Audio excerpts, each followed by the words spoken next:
यार सिंधी, पंहिंजे समाज में वधंदड़ बुराइनि खे कीअं रोके सघिजे थो? ऐं आख़िर कहिड़ो सबबु आहे जो बुरायूं ख़तमु थियण बजाए वधंदियूं वञनि पियूं? किथे ईअं त कोन्हे जो असांजी सोच ऐं अक़ीदा मुख़्तलिफ़ हुअण जे करे हिते नफ़रतूं वधंदियूं पियूं वञनि? ॾिसो अदा, दुनिया जे कंहिं बि समाज में न हिकु सोच रही आहे ऐं न ई हिकिड़ो अक़ीदो रहियो आहे। हर समाज मुख़्तलिफ़ सोच ऐं मुख़्तलिफ़ अक़ीदनि खे पाले थो। मुख़्तलिफ़ सोच या मुख़्तलिफ़ अक़ीदा रखण सां समाज ते को बि फ़र्क़ु कोन थो पवे। समाज तबाह तॾहिं थींदो आहे जॾहिं उहे मुख़्तलिफ़ सोचूं ऐं मुख़्तलिफ़ अक़ीदा हिक ॿिए सां टकराइजनि था।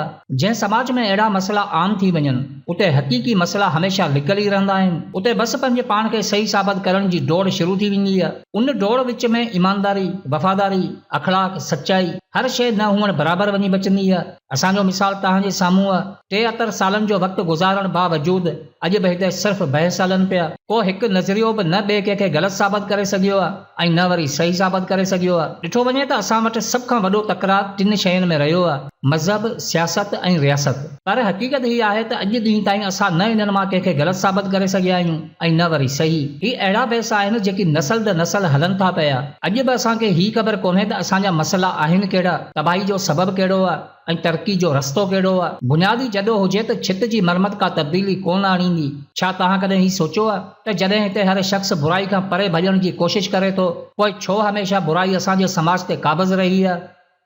अदा, इहो ई त पुछां पियो। आउं सम्झायां थो।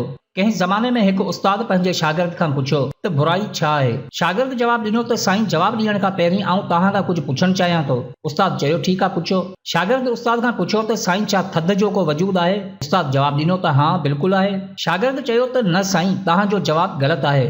दरअसल थधि जहिड़ी का बि शइ नाहे हूंदी, बल्कि गर्मी जी गैर मौजूदगी जो नालो थधि आहे।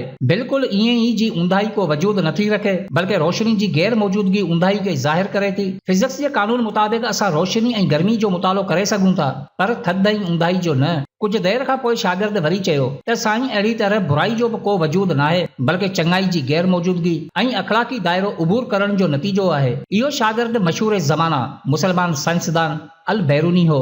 यादि रखो त बुराइनि खे कॾहिं बि ख़तमु न करे सघंदासीं जेसि ताईं चङाइनि खे आम न कंदासीं, ऐं अख़लाक खां बग़ैर चङाई जो बुनियाद रखणु नामुमकिन आहे। दुनिया जे हर मज़हब जो बुनियाद अख़लाक ते ॿधल आहे। बद अख़लाक माण्हू न दीन सां सचो हूंदो, न समाज सां वफ़ा कंदो। अहिड़ो शख़्स मज़हब में हूंदो त फ़िरक़नि खे हथी ॾेई इंसानियत जो क़त्ल कराईंदो। जे सियासत में हूंदो त अवाम जो रत चूसे पंहिंजी दौलत में इज़ाफ़ो कंदो। इंसान जे किरदार जी सुञाणप अख़लाक मां थिए थी, पाकीज़गी जी परख अख़लाक मां थिए थी, इल्म जो अंदाज़ो अख़लाक मां थिए थो। बद अख़लाक माण्हू मुनाफ़िक़ हूंदो आहे, हू बसि वफ़ादारी जो ॾेख कंदो आहे। अहिड़ो माण्हू मज़हबी हूंदो त बसि हूरनि जी हवस जे करे हरू भरू पाण खे मोतबर साबित करण जी कोशिशि कंदो। जलसनि में वॾा वॾा नारा हणंदो, कंहिं वॾे मौलवी जे साम्हूं पाण खे सचो, ईमानदार ऐं मर्द मुजाहिद साबित करण जी कोशिशि कंदो।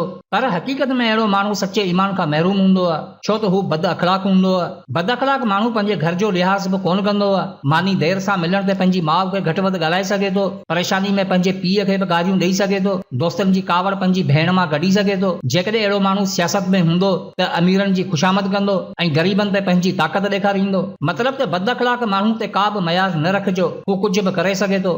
पर मसइलो ई आहे त बद अख़लाक़ी चङाई खे रोके थी, इन करे समाज में बुराई वधे थी। अहिड़ा माण्हू अॼु असांजे समाज में हर जॻह ते वाफ़र मिक़दार में आसानी सां मिली वेंदा। पोइ छा इहो सिलसिलो ईअं ई हलंदो रहंदो? ॾिसो, जेकॾहिं समाज में तब्दीली चाहियो था त सभ खां पहिरीं इल्म जे बुनियाद खे मज़बूत करणो पवंदो। जॾहिं इल्म जो मादो अंदरि हूंदो त अख़लाक जी रोशनी समाज ते हूंदी। हिन वक़्तु असां न तहक़ीक़ खे तरजीह ॾियूं पिया ऐं न ई तख़लीक़ खे, बसि पंहिंजे पाण खे सही साबित करण जी कोशिशि कयूं पिया। जी मूं पोइ वीडियो में चयो त ख़ुदा अलाह जो ज़ाती नालो कोन्हे, उन खां पोइ केतिरनि ई बाशऊर माण्हुनि डिघियूं डिघियूं तहरीरूं लिखी इन दावा खे ग़लति साबित करण जी कोशिशि कई। उबता सुबता मिसाल ॾेई अरबी फारसी मिक्स करे हर तरह सां बसि ही साबित करण जी कोशिशि कई वई त ख़ुदा अलाह जो नालो आहे, जॾहिं त उन्हनि दोस्तनि खे ही बि ख़बर आहे त अलाह जे 99 नालनि मां ही नालो न आहे, न ई क़ुर जे 30 सिपारनि में इहो नालो आहे। पर पोइ बि उन ते बहस आहे। सभु कुझु वाज़े हुजण बावजूदि बि जेकॾहिं इन बहस खे अॻियां हलायूं त केतिरा ई साल गुज़री वेंदा, पर ही बहस ख़तमु कोन थींदो। इन करे असांखे उन्ही ते गौर फ़िक्र करणु घुर्जे जंहिंजे नतीजे जो अक्स साम्हूं हुजे। असांखे पंहिंजे समाज ते तहक़ीक़ करणी पवंदी, पंहिंजनि ग़लतियुनि ते गौर फ़िक्र करणो पवंदो त कहिड़ा सबब हुआ जंहिंजे करे माज़ी में असां एतिरो विञायो आहे। भली असांजी सोच मुख़्तलिफ़ हुजे,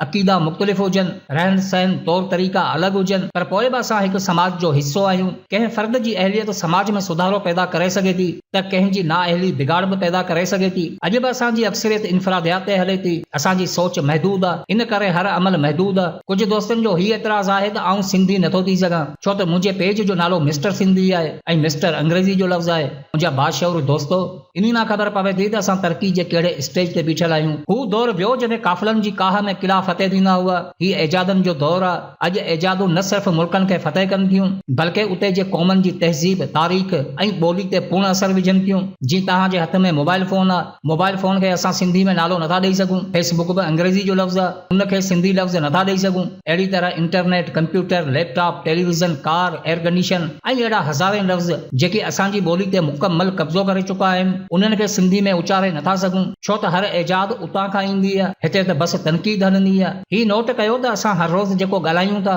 उन में केतिरा ई लफ़्ज़ सिंधी ॿोली जा न आहिनि हूंदा। ख़बर हूंदे बि उन्हनि खे सिंधी में नथा ॻाल्हाए सघूं, छो त असां मजबूर आहियूं। अच्छा अदा, मुंहिंजे ख़्याल में जेकॾहिं बहस में दलील ताक़तवर हुजनि त उनजो नतीजो निकिरी सघे थो। अदा, बहस बि मुख़्तलिफ़ क़िस्मनि जा हूंदा आहिनि। कुझु अहिड़ा बहस हूंदा आहिनि जेकी ज़ाहिरी नतीजो ॾियनि था, पर कुझु बहस अहिड़ा हूंदा आहिनि जिन में दलील का हैसियत कोन था रखनि। दलील ॻाल्हि कंदी वटि बि हुआ, पोइ बि उन जे कुतब खाने खे ज़ब्त करे 60 सालनि जी उमिरि में 50 कोड़ा सरे आम हया विया।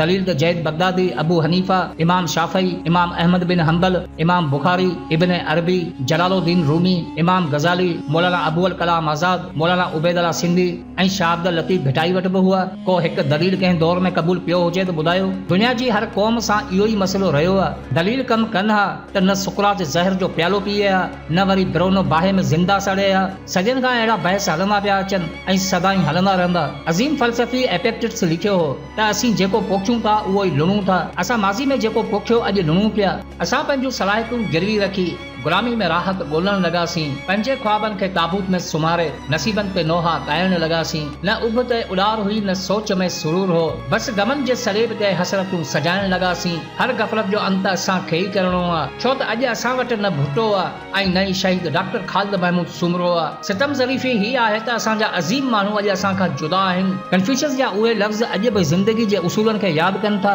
त ज़ुल्म जो शिकार थियण सां एतिरो नुक़सान नाहे थींदो जेतिरो उन ज़ुल्म खे यादि न रखण सां थींदो आहे। असां अॼु बि मज़लूम इन करे आहियूं छो त मासी जे ज़ुल्म खां अणवाक़िफ़ आहियूं। असां पंहिंजी बर्बादी ते गौर फ़िक्र करण बजाए उनखे लिकाइण जी कोशिश कयूं पिया। असां भली केॾा आलम, फिलासफ़र, अदीब ऐं शाइर छो न हुजूं, पर इन हक़ीक़त खे लिकाए नथा सघूं त असां दर्दनि जे दौर में कहर जी कवाली ॿुधी रूह खे रुआरे सीने में सुखनि जी उम्मीद रखूं था। हिते हक़ वठण लाइ कंहिंजे हक़नि खे मारियो वञे थो, अमीर थियण लाइ ग़रीब खे लताड़ियो वञे थो। हिते माण्हुनि जी अज़मत जो मयार ही आहे त एहसासनि में बि एहसान रखनि था। असांजी क़ौम ज़िंदगी जे बदतरीन हालतनि खे मोह ॾेई रही आहे। कॾहिं बेघर कया वञूं था त कॾहिं लाश खणूं था। बुख, बदहाली, नाइंसाफ़ियनि ज़िंदगी जो बुनियादी लोॾे छॾियो आहे। हर रोज़ कंहिं अमर जी दाहूं थिए थी, हर रोज़ कंहिं मासूम जो जनाज़ो खॼे थो। सुखनि जा ख़्याल बि धुंधला नज़र अचनि था, ख़ुशियुनि जा चंद पल बि का नेमत लॻनि था।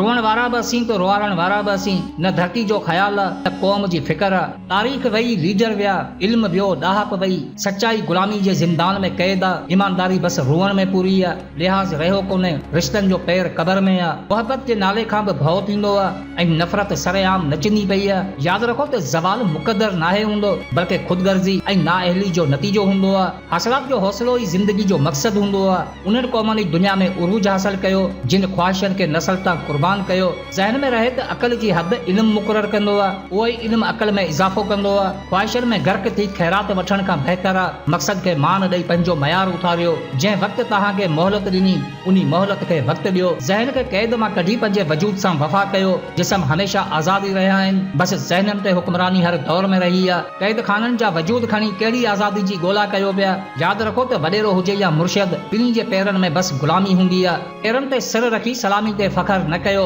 छो त निजात झुकण सां न बल्कि उथण सां मिलंदी आहे।